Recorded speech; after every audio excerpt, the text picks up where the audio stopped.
A lot of people have been asking me this time of year, what's going to happen in 2024? Great question. If I knew that, I'd be buying property, probably not selling it.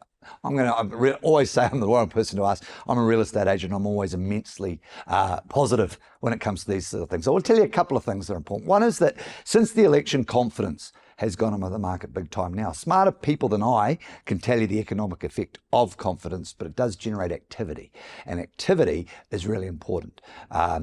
The more people who are actively out there in the market, that creates more listings, that creates more buyers. That's a snowball, creates choice and opportunities. I think one of the big things that we have seen coming back into the market is the return of the first home buyers. Obviously, banks freeing up capital to do that helps them as well. But I think also the cost of the living is driving that too. When you look at the money that you're spending on rent, and you can actually pay less in a mortgage, that's an incredibly attractive proposition. And in New Zealand, that's been a key driver of our real estate market for a long, long time, simply because so much of New Zealand's wealth is tied to property. So that if the first home buyers are generating that, that sort of ticks off every aspect of the market going up.